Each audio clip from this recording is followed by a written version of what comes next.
Real estate regulation and development act 2016, जो 1 मे 2017 पासून लागू झाला आहे, नोटिफाईड झाला आहे. त्याच्यावरती आम्ही हा व्हिडिओ बनवत आहे. रेरा आम्ही पूर्ण रेरा ऍक्ट कव्हर करणार आहे. ते 15 ते 20 व्हिडिओ असतील. तर तुम्ही हा जर बघितला एंटायर संपूर्ण व्हिडिओ, तर तुम्हाला रेरा बद्दल सगळी माहिती मिळून जाईल. तर त्या भागानंतर आजचा व्हिडिओ आहे रिअल इस्टेट प्रोजेक्ट रजिस्ट्रेशन, म्हणजे रिअल इस्टेटचा प्रोजेक्ट रजिस्ट्रेशनच्या बद्दल. माझं नाव गिरीश राव आहे. मी ॲडव्होकेट आणि सॉलिसिटर आहे. मी आतापर्यंत 100पेक्षा जास्ती प्रोजेक्ट रजिस्टर केले आहेत. आणि हा व्हिडिओ तुम्हाला लीगल स्कॉलर अकॅडमी तर्फे दाखवण्यात येत आहे. लीगल स्कॉलर अकॅडमी विविध विषयावरती कोर्स कंडक्ट करतात, जसं drafting in agreement, mastery in drafting of pleading, mastery in RERA, अशा विविध विषयावरती कोर्सेस कंडक्ट करतात. तुम्हाला त्याच्याबद्दल माहिती पाहिजे असेल, हे सगळे ऑनलाईन कोर्सेस असतात, तर लीगल स्कॉलर अकॅडमीला इकडे दिलेल्या जो स्क्रॉल होतोय नंबर, त्याच्यावरती संपर्क करावा.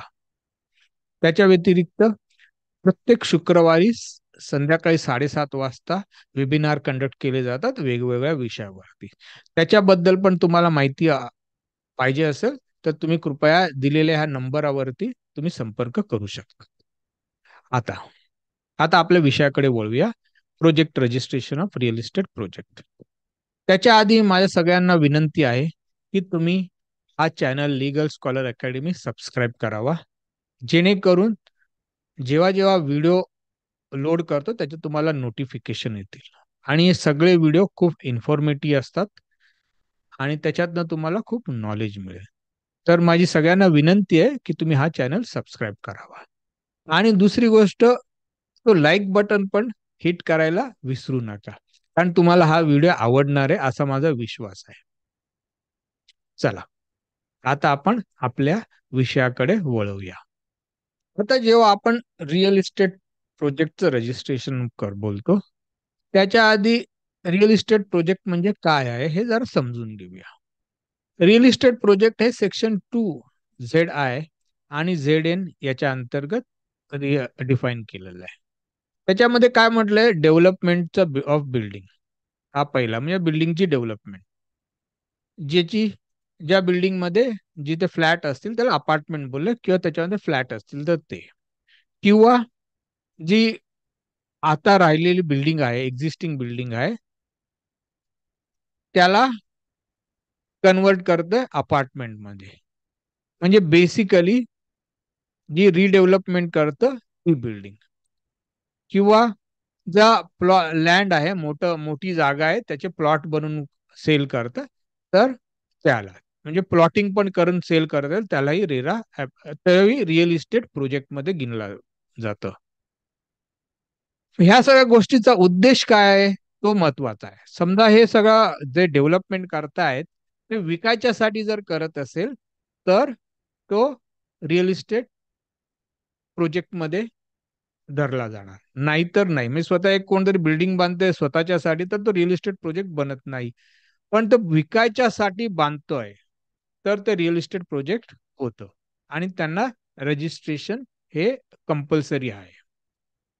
आणि त्या प्रोजेक्टमध्ये काय काय इन्क्लूड आहे, त्याच्यामध्ये त्या जमिनीची सगळं डेव्हलपमेंट वर्क आलं. म्हणजे जमिनीवरती जे इम्प्रूव्हमेंट करणार आहे, त्याच्यामध्ये जे गार्डन बनवणार आहेत, किंवा आणखी काय काय इन्फ्रास्ट्रक्चर करणार आहेत, त्यातले आतमधले रस्ते बिस्ते, हे सगळे रिअल इस्टेट प्रोजेक्ट मध्ये इन्क्लूड होतात डेफिनेशनच्या. म्हणजे असा नाही बोलू शकणार बिल्डर की नाही मी फक्त बिल्डिंगच करणार आहे, बाकीच्या गोष्टी मी नाही सोडणार, मी माझी जबाबदारी नाही, माझा आणि त्याचा काही संबंध नाही, असं काही नाही. त्याही गोष्टी त्याच्यामध्ये अंतर्गत रिअल इस्टेट प्रोजेक्टच्या अंतर्गतच येतात. नंतर सेक्शन 3 मध्ये हे एक मॅन्डेटरी केलं आहे की रजिस्ट्रेशनचा प्रोजेक्ट केल्याशिवाय तुम्ही त्याच्या काहीही ऍडव्हर्टाइजमेंट करू शकणार नाही. प्रोजेक्टचा तुम्हाला जर ऍडव्हर्टाइजमेंट किंवा काही करायचं असेल प्रोजेक्टच्या बद्दल, तर त्याच्या आधी हे कंपल्सरी आहे की तुम्ही तो प्रोजेक्ट रजिस्टर्ड केलं पाहिजे. तर रजिस्टर केलं नाही तर त्याची पेनल्टी येतात, कॉन्सिक्वेन्स येतात, तेही ॲक्टमध्ये दिलेलं आहे. आणि हा प्रोजेक्ट कुठे पाहिजे? प्रोजेक्ट पाहिजे प्लॅनिंग ऑथॉरिटी, प्लॅनिंग एरियामध्ये. तर प्लॅनिंग एरिया काय हे सेक्शन ZH मध्ये दिलेलं आहे. बेसिकली जेव्हा तुम्ही हा डेफिनेशन वाचाल ZH चा ह्याच्यामधला, तर तुमच्या असं लक्षात येईल की हा एरिया जो प्लॅनिंग एरिया म्हणजे जर समजलं तर तुम्ही बेसिकली म्युन्सिपल एरिया किंवा काउन्सिल एरिया, कॉर्पोरेशन एरिया किंवा जिथे कॉर्पोरेशन आहे किंवा कलेक्टर कलेक्टर असतं कलेक्टर, जिथे जिथे तुम्हाला बांधकामासाठी परमिशन आवश्यकता आहे तिकडे प्लॅनिंग एरिया असतो आणि प्लॅनिंग एरिया बोलल्यावरती तुम्हाला मॅन्डेटरी रजिस्ट्रेशन कंपल्सरी आलं. तर प्लॅनिंग एरिया म्हणजे प्रोजेक्ट तुमचं प्लॅनिंग एरियामध्ये पाहिजे. दुसरं आता आधी सांगितल्याप्रमाणे सुरुवातच अशाने की तुम्ही तो प्रोजेक्ट रजिस्टर केल्याशिवाय तुम्ही त्याच्याबद्दल काही कुठली ॲडव्हर्टाइजमेंट करू नाही शकणार. कोणाकडनं तुम्ही ॲडव्हान्स नाही घेऊ शकणार, की तुम्ही काहीही करू नाही शकणार. तुम्ही जोपर्यंत तो प्रोजेक्ट रजिस्टर करत नाही. आणि हा ॲक्ट आलेला होता पुढे हा ॲक्ट आलेला होता 2017 मध्ये. 2017 मध्ये जेव्हा ॲक्ट आला तेव्हा त्याच्या आधी पण प्रोजेक्ट चालू होते. तर त्याच्यामध्ये अशी प्रोव्हिजन दिलेली आहे, की जो ट्रान्झिशनल प्रोव्हिजन बोलतो त्याच्यामध्ये असं आहे, की जोपर्यंत म्हणजे जो एक पिरियड दिला 3 महिन्याच्या, 3 महिन्याच्या ज्यांचे कंप्लीशन सर्टिफिकेट नाही, त्यांच्यावरती कंपल्सरी केलंय, की तुम्ही 3 महिन्याच्या आत तुमचा तो प्रोजेक्ट रजिस्ट्रेशन करावं. नंतर परत ॲक्टमध्ये सेक्शन 3 मध्ये एक डिस्क्रिशन म्हणजे मुभा दिलेली आहे ऑथॉरिटीला, म्हणजे असं रिअल इस्टेट ऑथॉरिटीला. त्यांना वाटलं की प्रोजेक्ट कुठला तरी रजिस्टर्ड झाला पाहिजे रेरा अंतर्गत, तर त्यांनी लोकल ऑथॉरिटी म्हणजे म्युन्सिपल ऑथॉरिटी जी आहे किंवा जी प्लॅनिंग ऑथॉरिटी आहे त्याच्या परमिशनने ते इन्सिस्ट करू शकतात की तो प्रोजेक्ट ही रजिस्टर्ड केला पाहिजे. तर नंतर काही प्रोजेक्ट जे आहेत ज्याला रजिस्ट्रेशन आवश्यकता नाही. रजिस्ट्रेशन आवश्यकता नाही याचा अर्थ असा होत नाही की रेरा त्याला लागू होत नाही, असं हे माझं मत आहे. माझ्या मते हे चुकीची कन्सेप्ट आहे की रजिस्टर्ड प्रोजेक्टलाच रेरा लागू होतो. पण आजच्या दिवसाला ऑथॉरिटीचा व्ह्यू आहे की रजिस्टर्ड प्रोजेक्टलाच रेरा लागू होतो आणि म्हणून कुठली कंप्लेंट जे अनरजिस्टर्ड प्रोजेक्ट बद्दल करतात तर ऑथॉरिटी एक्सेप्ट करत नाही. तर ही चुकीची समजूत आहे. माझ्या मते हे इंटरप्रिटेशन जे ऑथॉरिटीने दिलेलं आहे ती चुकीचे इंटरप्रिटेशन आहे आणि हे वेळच कळवेल की मी चूक आहे का ऑथॉरिटी चूक आहे. पण मला 100% खात्री आहे की मी बरोबर आहे. आता काही प्रोजेक्ट एक्झम्प्टेड आहे. ते कुठले एक्झम्प्टेड आहे त्याला आवश्यकता नाही. ज्याचे जो प्रोजेक्ट 500 मीटर पेक्षा कमी क्षेत्रावरती डेव्हलप केला जातोय किंवा त्याच्यामध्ये 8 पेक्षा कमी अपार्टमेंट आहेत. हे असं असेल किंवा 500 मीटर पेक्षा कमी किंवा 80 8 अपार्टमेंट पेक्षा जास्ती कमी, तर तो प्रोजेक्ट रजिस्टरची आवश्यकता नाही. पण ते सगळे फेसेस मिळून असेल तर फेसचा भाग असेल तर त्याच्यामध्ये रजिस्ट्रेशन हे आवश्यक आहे. पुढे म्हणजे याचा अर्थ असा आहे, की 500 मीटरमध्ये किंवा 300 मीटरमध्ये जर 10 पेक्षा जास्ती अपार्टमेंट असेल, तरी तो प्रोजेक्ट रजिस्टर केला पाहिजे आणि समजा 1000 मीटरमध्ये फक्त 4च अपार्टमेंट असेल, तरी तो प्रोजेक्ट रजिस्टर केला पाहिजे. आता सांगितल्याप्रमाणे दुसरी गोष्ट आहे, की ज्या जो पिरियड दिलेला होता, म्हणजे त्याच्या आधी जर कंप्लीशन सर्टिफिकेट म्हणजे रेरा जेव्हा आला, त्याच्या आधी जेव्हा कंप्लीशन सर्टिफिकेट जर मिळालं असेल प्रोजेक्टला, तर रजिस्ट्रेशन आवश्यकता नाहीये. पण माझ्या मते हे जे आहे ना, हे जरा जास्ती ब्रॉडली इंटरप्रेट झालं पाहिजे किंवा हे चुकीचं याच्यात लक्षात नसेल आलं जेव्हा ॲक्ट बनवताना. रेराचं रजिस्ट्रेशन जे प्रोजेक्ट कंप्लीट झाले त्यांना लागू होणार नाही. त्याचं कारण असं आहे, कारण तुम्ही जेव्हा बघाल फॉर्ममध्ये ज्या आवश्यक गोष्टी ज्या बिल्डरने द्यायच्या आहेत, त्या तुम्ही नाही देऊ शकत. कारण तो प्रोजेक्ट रजिस्टर झालाय, कंप्लीट झालाय. त्याच्यामध्ये टाईम पिरियड, किती दिवसात तो टाईम पिरियड प्रोजेक्ट कंप्लीट करणार, हा एक भाग. त्याचा खर्च किती, तुम्ही तो डिक्लेरेशन की 70% तुम्ही सेपरेट अकाउंटमध्ये, ह्या सगळ्या गोष्टी प्रोजेक्ट रजिस्ट्रेशन करताना जे लागतात, त्याची आवश्यकता भासत नाहीये. त्याच्यामुळे प्रोजेक्ट कंप्लीट झाला आहे. त्याच्यामुळे माझ्यामध्ये हे डेफिनेशन आहे थोडंसं व्यवस्थित करायला लागेल गव्हर्नमेंटला इव्हेंच्युअली, म्हणजे आणि करतीलही त्याच्यामध्ये. तर जे प्रोजेक्ट कंप्लीट झाले आहे त्याला रजिस्ट्रेशन आवश्यकता नाहीये. पण ॲक्टमध्ये दिलेलं आहे, की जे त्या विंडो पिरियडमध्ये कंप्लीट झाले त्यांना त्यांना ते रजिस्ट्रेशन रिक्वायरमेंट नाहीये. त्याच्यानंतर परत रिडेव्हलपमेंटचा प्रोजेक्ट असेल, जर त्याच्यामध्ये काही कुठलीही विक्री करणार नसेल, तर त्यालाही रजिस्ट्रेशन ऑफ प्रोजेक्ट जरुरी नाहीये. आता सेक्शन 4 आहे, ह्या रजिस्ट्रेशनचा प्रोसेस आहे, की रजिस्ट्रेशन करताना तुम्हाला काय-काय लागतात, काय-काय आवश्यक फॉर्म आहे ते तुम्ही भरले पाहिजेत. ते सेक्शन 4 मध्ये दिलेलं आहे. तर रजिस्ट्रेशन जे आहे ते 2 भागात होतं. पहिलं रजिस्ट्रेशन असतं रिअल इस्टेट डेव्हलपरचा, प्रमोटरचा आणि दुसरा असतो रिअल इस्टेट प्रोजेक्टचा. रिअल इस्टेट प्रमोटरचा जो आहे, तो एकदा रजिस्टर केला की झालं. पण प्रत्येक वेळी नंतर जेव्हा-जेव्हा ॲड होतात प्रोजेक्ट तुम्हाला त्या ह्याच्यामध्ये रजिस्टर्ड तुमचं प्रोजेक्ट करायचं असतं. हे सगळं रजिस्ट्रेशन जे आहे ते ऑनलाईन होतं. त्याला सगळं ऑनलाईन फॉर्म भरायचे असतात. सगळे जी माहिती त्या ऑनलाईनच्या प्रोसेसमध्ये विचारतात, ते सगळी माहिती भरायची असतात आणि ती माहिती भरल्यावरती आणि ते डॉक्युमेंट सबमिट केल्यावरती म्हणजे तुम्ही पेमेंट करायला लागतं. पेमेंट केल्यावरती मग तुम्हाला म्हणजे ऑथॉरिटी तुम्ही जे डॉक्युमेंट सबमिट केले ते बघतात, चेक करतात आणि त्यांची काही क्वेरी असेल, तर ते तुम्हाला संपर्क करतात ईमेलवरती. तर सेक्शन 4 मध्ये हे असं दिलंय, की प्रत्येक प्रमोटरने प्रोजेक्ट रजिस्टर करणं आवश्यक आहे. मग त्याच्यासाठी ॲप्लिकेशन फॉर्म भरायचं असतं. ॲप्लिकेशन फॉर्म बरोबर त्याच्यामध्ये डिक्लेरेशन द्यायला लागतो. आता मी येईल पुढे त्याच्यामध्ये, की कधी प्रोजेक्ट संपवणार आणि त्या बेसिसवरती तुम्हाला सर्टिफिकेट मिळतं आणि त्याच्याबरोबर फी भरायची असते. तर पहिलं सांगितल्याप्रमाणे तुम्हाला पहिल्या भागात असतं, की प्रमोटरच्या बद्दल माहिती देणं रजिस्ट्रेशन ऑथॉरिटीला. तर त्याच्यामध्ये प्रमोटर कोण आहे? कंपनी आहे, पार्टनरशिप फर्म आहे किंवा एक इंडिव्हिज्युअल व्यक्ती आहे, हे द्यायला लागतं. त्याच्यानंतर डेव्हलपरने, प्रमोटरने याच्या आधी किती प्रोजेक्ट केले, त्या प्रोजेक्टच्या दरम्यान संदर्भ ते कंप्लीट केले का? किंवा तिथे काही डिस्प्यूट आहे का? ह्या सगळ्या गोष्टी दिल्या लागतात. नंतर येतो आपण त्या प्रोजेक्टच्या संदर्भात.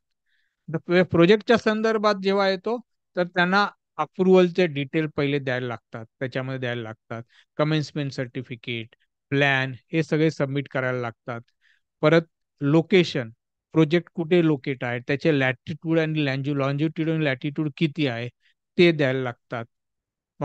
परत डॉक्युमेंट्स, तर अलॉटमेंट लेटर त्याच्याबरोबर सबमिट करायला लागतात. ॲग्रीमेंट फॉर सेल तुम्ही जे करणार आहेत ते सबमिट करायला लागतात आणि कन्व्हेन्स डीड सबमिट करायला लागतात. पण महाराष्ट्रात कन्व्हेन्स डीड इन्सिस्ट करत नाही आणि माझ्या मते खूप चूक करतायत आणि मी सांगितलं याच्या आधी पण, की रेराप्रमाणे फ्लॅटही कन्वे केला पाहिजे आणि ती जागाही कन्वे केली पाहिजे. पण आपण अजूनही त्या मोफाच्या मोडमध्ये आहोत, जिथे फक्त जागा कन्वे केली जाते सोसायटीला. तसं नाहीये. रेरामध्ये इव्हन फ्लॅटही कन्वे केला पाहिजे. परत पुढे अलॉटमेंट लेटर झालं. त्याच्यानंतर किती फ्लॅट आहेत, किती अपार्टमेंट आहेत, किती गॅरेजेस आहेत, तुमचा एजंट कोण आहे, तुमचा कॉन्ट्रॅक्टर कोण आहे, तुमचा आर्किटेक्ट कोण आहे, या सगळ्या गोष्टी तुम्हाला रजिस्ट्रेशनच्या ॲप्लिकेशनमध्ये द्यायला लागतात. हे फॉर्मॅट आहे, सगळं ऑनलाईन होतं, हे सगळं त्याच्यामध्ये दिलेले असतात. फक्त आता त्याच्याबरोबर एक अफिडाविट इन सपोर्ट द्यायला लागतो.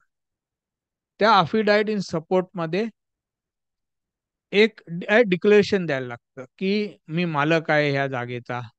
मी ह्या-ह्या प्रकारे ती जागा ॲक्वायर केली आहे. त्या जागेवर आणखी कोणाचा हक्क नाही.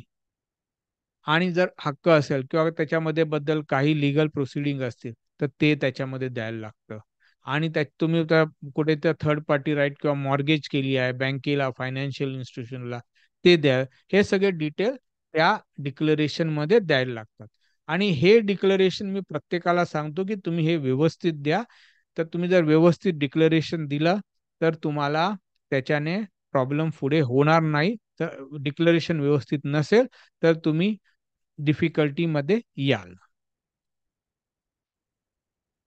दुसरी गोष्ट, तुम्हाला त्याच्या डिक्लेरेशन मध्ये हे द्यायला लागतं की 70%, मी सांगितल्याप्रमाणे आधी पण सांगितलं की 70% अकाउंट जे डेव्हलपरला, जे फ्लॅट परचेसर देतात, ते वेगळ्या अकाउंट मध्ये ठेवायला लागतात. त्यातले 70% वेगळ्या अकाउंट मध्ये देऊन ते फक्त बांधकामासाठी आणि त्या जागेसाठी वापरू शकतात. त्याच्या पाठी लॉजिक असं आहे की 70% हे बांधकामासाठी आणि जागेसाठी खर्च होतो आणि 30% जो डेव्हलपरचा प्रॉफिट आहे.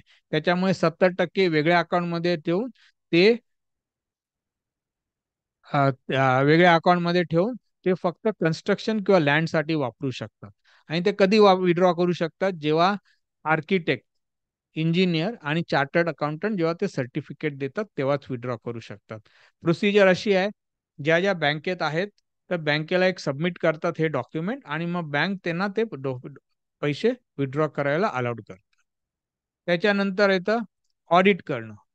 सेक्शन 4 मध्ये हे ऑडिट कंपल्सरी आहे. दर 6 महिन्याने ऑडिटर बघतो की सगळे जे प्रोव्हिजन आहे, जे विड्रॉ करताना त्यांनी सगळ्या फुलफिल केल्या आहेत का, व्यवस्थित सर्टिफिकेट इश्यू झाले आहेत का, त्या सगळ्या केल्यानंतर एक ऑडिट रिपोर्ट ऑडिटर सबमिट करतो. परत त्याच्यामध्ये आणखी एक डिक्लेरेशन असतं सांगितल्याप्रमाणे, की जे अप्रुव्हल जे मिळाले नाहीत ते अप्रुव्हल आम्ही घेऊ वेळेवरती, आणि त्याच्या व्यतिरिक्त आणखी काही डॉक्युमेंट पाहिजे असेल तर तेही, नॉट डॉक्युमेंट, आणखी काही परमिशन पाहिजे असतील तर तेही आम्ही वेळेवर घेऊ.